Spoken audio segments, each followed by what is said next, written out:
بسم اللہ الرحمن الرحیم۔ ابو داؤد ثانی کا سبق نمبر 46 صفحہ نمبر 563 کے باب فی العمائم یہاں سے شروع ہو رہا ہے، کتاب سے باقاعدہ اس کی بات۔ بسم اللہ الرحمن الرحیم، اللہم صلی علی سیدنا محمد وعلی آلہ وعطرتہ وبارک وسلم، جزا اللہ عنا محمد باب فی العمائم۔ عن جابر رضی اللہ تعالیٰ عنہ ان نبی صلی اللہ علیہ وسلم دخل عام الفتح مکہ وعلیہ عمامۃ سوداء۔ یہ باب ہے پگڑیوں کے بیان کے بارے میں۔ حضرت جابر رضی اللہ تعالیٰ عنہ سے روایت ہے کہ نبی کریم صلی اللہ علیہ وسلم فتح مکہ کے سال مکہ میں داخل ہوئے اور آپ علیہ السلام پر سیاہ رنگ کی پگڑی تھی۔ عن جعفر بن عمرو بن حریث عن ابی رضی اللہ تعالیٰ عنہ قال رأیت النبی صلی اللہ علیہ وسلم علی المنبر وعلیہ عمامۃ سوداء وقد ارخى طرفیها بین کتفیہ، کہ حضرت حریث رضی اللہ تعالیٰ عنہ کہتے ہیں میں نے نبی علیہ السلام کو ممبر پر دیکھا تو آپ علیہ السلام کالی پگڑی باندھے ہوئے تھے جس کا کنارہ آپ علیہ السلام نے اپنے کندھوں پر یعنی اپنے کندھوں کے درمیان لٹکا رکھا تھا۔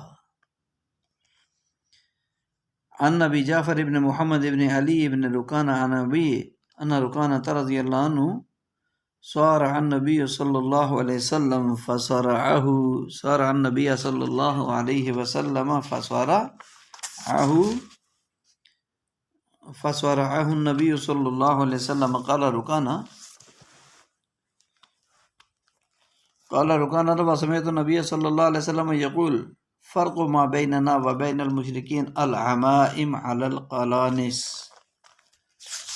کہ محمد بن علی بن رکانہ روایت کرتے ہیں کہ حضرت رکانہ رضی اللہ تعالیٰ عنہ نے کشتی لڑی نبی صلی اللہ علیہ وسلم سے، تو نبی آپ صلی اللہ علیہ وسلم نے حضرت رکانہ رضی اللہ تعالیٰ عنہ کو پچھاڑ دیا۔ رکانہ رضی اللہ عنہ کہتے ہیں میں نے سنا نبی کریم صلی اللہ تعالیٰ علیہ وسلم کو فرماتے ہوئے کہ ہمارے اور مشرکین کے درمیان فرق ٹوپیوں پر پگڑی باندھنے کا ہے، ٹوپیوں پر پگڑی باندھنے کا۔ قلن صوتن کی جمع قلانس، تو عمامتن کی جمع عمائم۔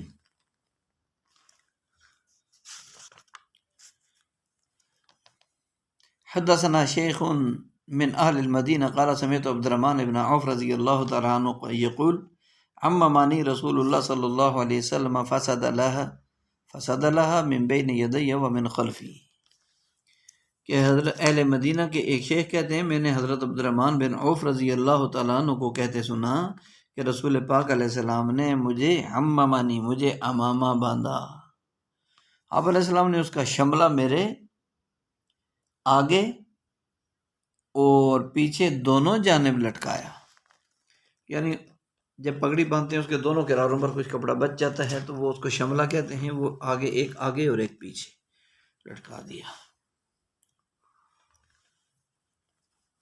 تو اس عمائم جو ہے عمامتن کی جمع، یہ آپ صلی اللہ علیہ وسلم کے پگڑی کے بارے میں بتایا پہلی حدیث میں کہ آپ علیہ السلام پر کالی پگڑی تھی، احرام میں نہیں تھے اور سر پر خود تھا۔ ہو سکتا ہے کہ خود امامہ کے خود جو ہے وہ امامہ کے خود لوہے کی ٹوپی ہے جو حفاظت کے لیے امامہ کے اوپر ہو۔ حدیث ثانی جس میں کہا گیا کہ رأیت النبی صلی اللہ علیہ وسلم علی المنبر، اس میں یوم مسلم شریف کی اندر یہ روایت ہے تو اس میں یوم الجمعہ کا اضافہ ہے کہ آپ علیہ السلام بروز جمعہ منبر پر میں نے دیکھا آپ علیہ السلام کو۔ تیسری حدیث ہے انا رکانہ، تو رکانہ رضی اللہ عنہ بن عبد یزید بن ہاشم بن مطلب بن عبد مناف، عرب کا جانا پہچانا پہلوان تھا رکانہ۔ آپ علیہ السلام کو ایک دن مکہ کی بطحا پہاڑیوں اور وادیوں میں بکریاں چراتا ہوا ملا اور آپ علیہ السلام کی دعوت پر اس نے کشتی کا ارادہ کر لیا، تو آپ علیہ السلام بھی آمادہ ہو گئے اور کشتی ہوئی، یعنی نبی علیہ السلام نے اس کو ایمان اور اسلام کی دعوت دی تھی اور اس نے کشتی کا ارادہ کر لیا، آپ علیہ السلام بھی آمادہ ہو گئے اور کشتی ہوئی، تو باوجود اس کے کہ وہ پھرتیلا، تجربہ کار اور کشتی میں ماہر، اس کی مہارت اور تجربہ کاری اور پھرتیلی کے باوجود، پہلوانی کے باوجود بھی نبی علیہ السلام نے اسے پچھاڑ دیا۔ پھر دوسری مرتبہ، پھر تیسری مرتبہ، 3 مرتبہ کی کوشش کے باوجود یہ ہارتا رہا آپ علیہ السلام نے۔ تو بالآخر اس نے کہا کہ اے محمد صلی اللہ علیہ وسلم، آج سے پہلے کبھی کسی نے مجھے پچھاڑا ہے، نہ میرا پہلو زمین پر کوئی لگا سکا ہے۔ ظاہری قوت اور تجربہ کے اعتبار سے آپ بھی ایسے نہیں ہیں، البتہ آپ کے ساتھ کوئی طاقت معلوم ہوتی ہے۔ پھر اسلام قبول کیا۔ دوسری روایت میں آتا ہے، اس نے کہا ربک الذی اعزک وخذلنی اللات والعزی، کہ تیرے رب نے تجھے عزت اور فتح بخشی، اور مجھے میرے دیوتاؤں یعنی لات اور عزا میرے بتوں نے مجھے رسوا کر دیا۔ یہ بھی اس میں طے ہوا تھا کہ جیتنے والا ہر بار ایک بکری لے گا۔ آپ علیہ السلام نے 3 بکریوں سے وصول کر لی۔ آخر میں یہ کہنے لگا کہ ایک بکری کے بارے میں تو گھر والوں سے کہوں گا بھیڑیا لے گیا، اور ایک بکری کے بارے میں بہانہ کر کے کہہ دوں گا کہ لنگڑی لنجی ہو گئی تھی، لیکن تیسری کے بارے میں کیا کہوں گا؟ تو آپ علیہ السلام نے فرمایا ہم تمہیں 2 مصیبتوں میں نہیں ڈالتے، مبتلا نہیں کرتے کہ تمہیں پچھاڑ بھی دیں اور بکریاں بھی لے لیں۔ پھر آپ علیہ السلام نے بکریاں واپس فرما دی کہ اصل مقصود پورا ہو گیا تھا، وہ ہدایت تھی جو مل گئی تھی۔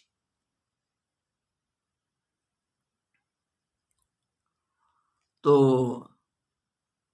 صارع یصارع باب مفالہ سے ہے، جس کا معنی کشتی کرنے والے دونوں ایک دوسرے کو پچھاڑنے کی کوشش کی۔ پھر فصارعہ آپ علیہ السلام نے پچھاڑ دینے کو ثابت کر دیا، کوشش دونوں کی تھی لیکن فتح آپ علیہ السلام کو ہوئی۔ آگے حدیث میں جو فرمایا کہ بیننا و بین المشرکین العمائم علی القلانس، تو یہ قلنسوۃ ٹوپی کو کہتے ہیں، جمع ہے قلانس۔ تو آپ علیہ السلام سے ابن قیم کہتے ہیں کہ مختلف اوقات اور حالات اور واقعات میں 3 چیزیں ثابت ہیں، جیسے بھی مختلف حالات میں ٹوپی پر پگڑی بندھی ہوئی ہو، نمبر 2 صرف سر پر پگڑی باندھی ہوئی ہو، نمبر 3 صرف ٹوپی پہنی ہوئی ہو۔ ابن عباس رضی اللہ عنہما سے مروی ہے کہ آپ علیہ السلام کی 3 ٹوپیاں تھیں، اس لیے تینوں درست اور مباح اور ثابت شدہ ہیں، تاہم پہلے قول پر عام تعامل رہا یعنی ٹوپی پر پگڑی، لہذا اسے ہی ہمیں بھی اپنانے کی کوشش کرنی چاہیے مسلمانوں کو۔ نیز عمامہ باندھنا سنت مستمرہ اور متداولہ ہے، یعنی ہمیشہ باندھتے رہے آپ علیہ السلام، اور عمامہ کھڑے ہو کر باندھنا سنت ہے، پگڑی بیٹھ کر نہیں بلکہ کھڑے ہو کر بیٹھنا سنت۔ عمامہ باندھنے سے پہلے حلم اور بردباری میں اضافہ ہوتا ہے، عمامہ باندھنے سے حلم اور بردباری میں اضافہ ہوتا ہے۔ طبرانی اور بیہقی میں مرفوع حدیث بھی ہے، اعتموا تزدادوا حلما، پگڑی باندھو کے حوصلے اور بردباری میں اضافہ ہوگا۔ پگڑی کی تاثیر ہے، اللہ نے ہر خیر کے کام میں تاثیر رکھی ہے۔ حدیث نمبر 4 اس میں آتا ہے فساد لہا من بین یدی علی صدری و من خلفی بین کتفی، ایک کنارہ سینے پر سامنے اور ایک دونوں کندھوں کے درمیان پیچھے چھوڑا۔ تو اس سے زیادہ اولا یہ ہے کہ شملہ پشت کی جانب دونوں کندھوں کے درمیان ہو، جیسے عمرو بن حویرث والی حدیث دلالت کر رہی ہے۔ اب پگڑی کی مقدار کیا ہو، اس کے بارے میں مستقل علماء نے رسالے لکھے ہیں اور علماء کے اقوال جمع کیے گئے ہیں، لیکن حقیقت یہ ہے کہ اس کے متعلق ابن حجر رحمہ اللہ کی یہ عبارت قول فیصل اور حرف آخر ہے کہ آپ علیہ السلام سے پگڑی کے طول یعنی لمبائی، عرض یعنی چوڑائی اور مقدار میں کسی صحیح حدیث سے کچھ ثابت نہیں ہے۔ عمامہ کی کیا مقدار ہونی چاہیے، کسی صحیح حدیث میں کوئی صراحت وارد نہیں ہے، اس لیے عرف اور عادت اہل علم کے اعتبار سے جو رائج ہو اسے اپنانا چاہیے، مقدار جو بھی ہو، نیت اتباع اور سنت کی ہو۔ ہمارے یہاں اکثر چھوٹی پگڑی 2.5-3 گز، متوسط 5 گز، بڑی 7 گز کی مشہور ہے، عام طور پر پہنی جاتی ہے۔ بعض خوانین سردار بڑے لوگ جو ہے وہ 12 گز کی بھی پہنتے ہیں، بہرحال بظاہر اس میں مبالغہ ہے اور یہ نادر ہے، کون کبھی کبھار کوئی اکا دکا پہنتا ہے۔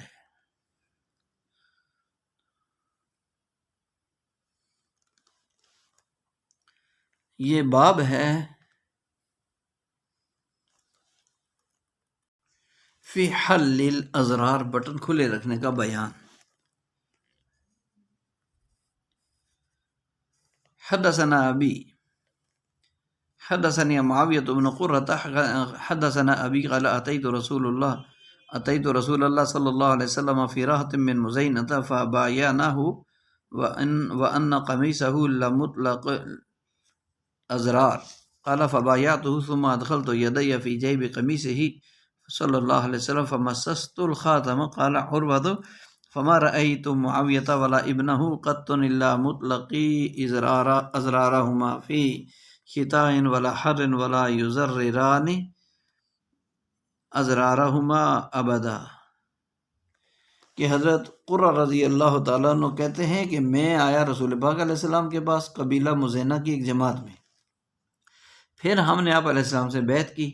آپ علیہ السلام کی قمیض کے کچھ بٹن کھولے ہوئے تھے، میں نے آپ علیہ السلام سے بیعت کی، پھر اپنا ہاتھ آپ علیہ السلام کی قمیض کے گریبان میں داخل کیا اور مہر نبوت کو مسستو، میں نے چھوا۔ عروہ کہتے ہیں کہ میں نے نہیں دیکھا معاویہ رضی اللہ عنہ اور ان کے بیٹے کو کبھی بھی مگر بٹن کھلے ہوئے، مطلقی ازرارہما، سردی ہو یا گرمی ہو یہ دونوں حضرات کبھی بٹن لگاتے ہی نہیں تھے۔ تو مہر نبوت مسحری کی گھنڈی کی طرح تھی۔ عربوں کی یہ عادت تھی کہ کرتے اور قمیض کا گریبان کشادہ رکھتے اور اسے بند کرنے کے لیے 2 بٹے ہوئے دھاگے ہوتے جن کے سروں پر گھنڈی بنی ہوتی، یعنی گینٹ سی لگی ہوتی، جیسے آج کل جوبے میں یہ ہوتا ہے، گھنڈی جو ہے وہ گاؤں تکیے میں بھی بنی ہوتی ہے۔ پھر کبھی اسے کھلا چھوڑ دیتے، کبھی باندھ لیتے اس گھنڈی کو۔ تو معاویہ اپنے والد قرہ بن ایاس رضی اللہ عنہ سے نقل کرتے ہیں کہ میں حاضر خدمت ہوا قبیلہ مزینہ کے وفد میں نبی علیہ السلام کے پاس، تو آپ علیہ السلام کی قمیض کی گھنڈیاں کھلی ہوئی لٹکی ہوئی تھی۔ تو اسلام پر بیعت کے بعد میں نے فرط محبت میں نبی علیہ السلام کی مہر کو چھوا، پھر یہ ادا ایسی پسند آئی کہ پوری زندگی قرہ نے اپنی قمیض کا گلا کھلا رکھا۔ پھر ان کے بیٹے معاویہ اور پوتے ایاس بن معاویہ بھی ایسا ہی کرتے، چاہے موسم گرما ہو یا سرما۔ حالانکہ سردی سے بچنے کے لیے بند کرنے کی حاجت ہوتی ہے، لیکن انہوں نے سنت کو حاجت پر ترجیح دی، اور یہ بھی محبت کا ایک کمال درجہ اور انداز تھا۔ اور یہ طریقہ والد قرہ، بیٹا معاویہ، پوتا ایاس بن معاویہ تینوں کا ہے۔ عروہ صرف آخر ذکر جو ہے وہ 2 کا ذکر کر رہے ہیں، آخری 2 کا، کیونکہ انہوں نے دیکھا انہی 2 کو تھا۔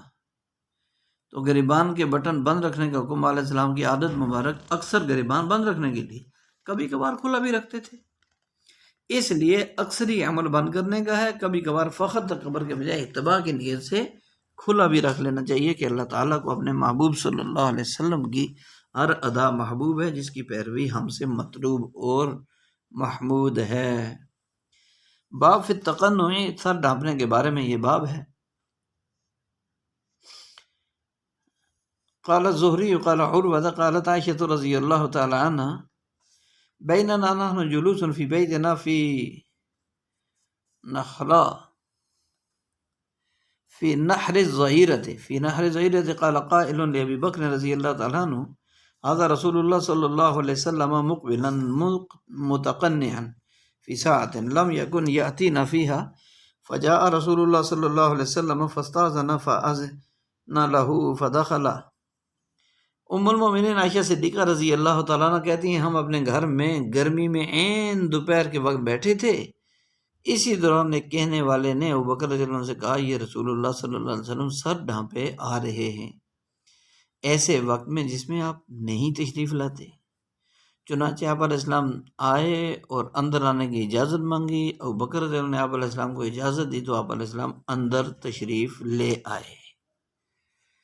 تو اس میں تقنو متقن بمانا تستر، ڈھانپنا، آدمی پگڑی، لنگی، اجرک، صافہ وغیرہ اس طرح سر پر رکھے کہ سر اور منہ ڈھانپ لے، اسے کہتے ہیں تقنو۔ یہ کبھی دھوپ سے بچنے کے لیے، کبھی اختفاء کے اور منہ چھپانے کے لیے ہوتا ہے۔ یہ دونوں مطلب حدیث باب پر منطبق ہوتے ہیں۔ کہ آپ علیہ السلام تشریف لائے، دوپہر کا وقت تھا، مخالفت عروج پر تھی تو اختفاء بھی مطلوب تھا، اپنے آپ کو خفیہ رکھنا، اس لیے گرمی سے بچاؤ ہوا اور اختفاء بھی ہوا۔ یہ واقعہ قیام مکہ ہجرت سے پہلے کا یا ہجرت کے بالکل ابتدائی ایام کا ہے، اور ابتدائیہ ہے ہجرت کا، گویا تو اصل میں ہجرت سے پہلے کے واقعہ ہجرت معروف ہے۔ تو خلاصہ کلام یہ ہوا کہ حدیث باب سے سر ڈھانپنے کا ثبوت ملتا ہے، اور ایسا کرنا درست ہے۔ حدیث پاک میں اس واقعہ کے علاوہ دیگر مواقع میں بھی تقنع کا ذکر نبی علیہ السلام سے ملتا ہے، اور ایسا کرنا درست ہے، اور حدیث پاک میں اس کی اصل ہے، اور یہ انبیاء کا طریقہ ہے۔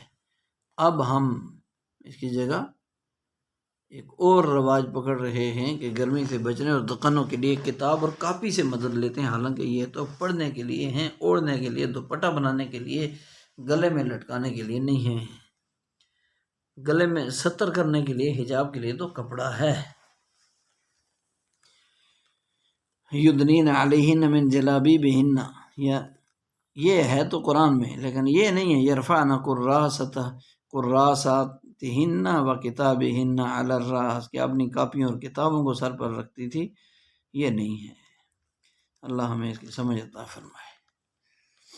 تو سنت کی نیت سے سر پر کپڑا رکھیں گے اور دھوپ میں مفت میں بچ جائیں گے، دونوں طرح کا فائدہ ہے۔ باب ما جاء فی اسبال الازار، تہبند ٹخنوں سے نیچے لٹکانے کا بیان۔ عن ابی جری جابر بن سلیم رضی اللہ عنہ قال رأیت رجلا يحذر الناس عن رأیه لا يقول شيئا الا صدروا عنه، قلت من هذا؟ قالوا رسول الله صلى الله عليه وسلم، قلت عليك السلام يا رسول الله مرتين، قال لا تقل عليك السلام فإن عليك السلام تحية الميت، قل السلام عليك، قال قلت أنت رسول الله؟ قال أنا رسول الله الذي إذا أصابك ضر فدعوته كشفه عنك، وإن أصابك عام سنة فدعوته أنبتها لك، وإذا كنت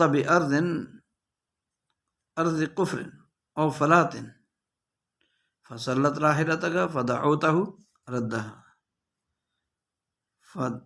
عليك، قال قلت أعهد إلي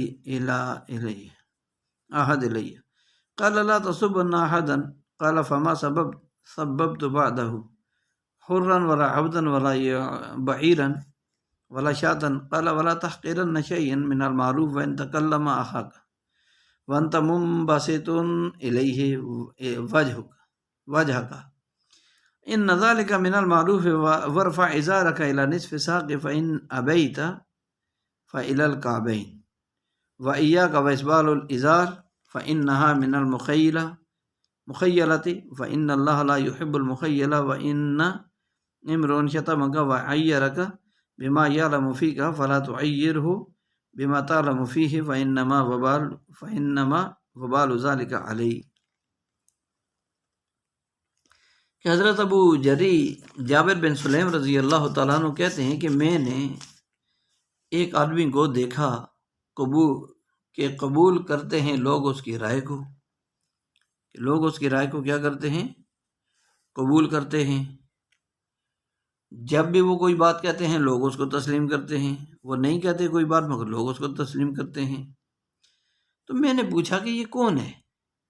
لوگوں نے بتایا کہ یہ رسول اللہ صلی اللہ علیہ وسلم ہے۔ میں نے کہا السلام علیکم السلام، تو اے اللہ کے رسول آپ پر سلامتی ہو، علیکم السلام یا رسول اللہ۔ آپ علیہ السلام میں علیکم السلام نہ کہو، علیکم السلام نہ کہو، فإن علیکم السلام تحیۃ المیت، علیکم السلام کہنا جو ہے یہ تو مردوں کا سلام ہے، السلام علیکم کہو۔